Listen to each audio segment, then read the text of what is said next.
దాంతో నీకేం సోబద్రా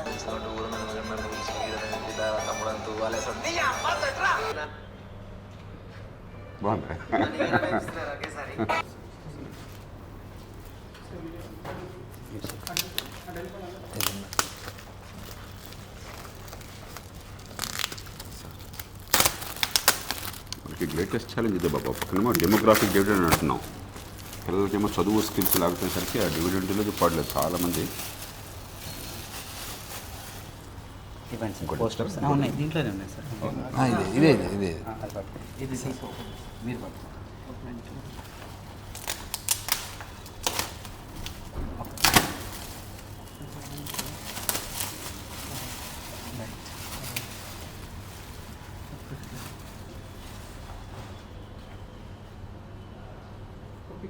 అభయ నవీన్ బృందం ఒక మంచి ఆలోచింపజేసే సినిమా తీశారు, రామన్న యూత్ అన్న పేరుతో.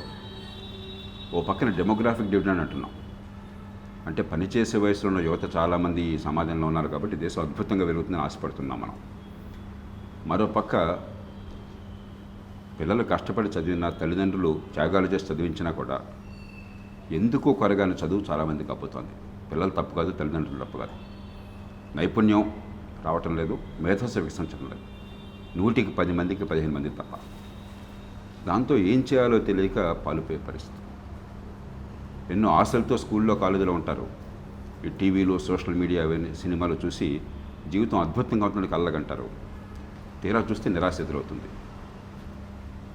రెండో పక్క వాళ్ళని ఉపయోగించుకోవటం కోసం సమిధలుగా, లేకపోతే నిచ్చెన మెట్లుగా వాడి నెత్తినెక్కి తొక్కడం కోసం రాజకీయ వ్యవస్థ కావచ్చు, ఇతర రంగాలు కావచ్చు, వాళ్ళ శక్తిని, యువతలో ఉన్నటువంటి సహజమైన శక్తిని, వాళ్ళలో ఉన్నటువంటి ఎనర్జీని, ఈ మొత్తాన్ని కూడా వాళ్ళు కబళించేస్తుంటారు.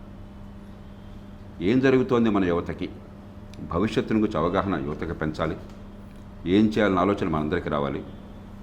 ఆ ఇతివృత్తాన్ని తీసుకుని గ్లామర్ మీద పాకులాడకుండా నిజంగా సమాజంలో ఉన్న సమస్యను తీసుకుని ఆలోచన చేసే ప్రయత్నం చేశారు. తప్పకుండా చూడండి, ఆలోచించండి.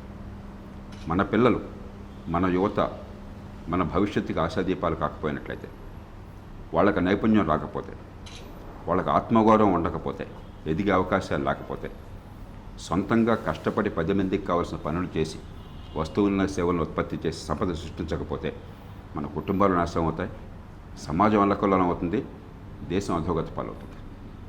అందుకని ఎప్పుడు కూడా మనకు అర్థం కాని, మన జీవితంతో సంబంధం లేని అంశాలే కాకుండా కాస్త కూస్త ఆలోచింపు చేసేవి, అదే సమయంలో వినోదాన్ని పంచేవి, ఆ రెంటిని కలపాలి.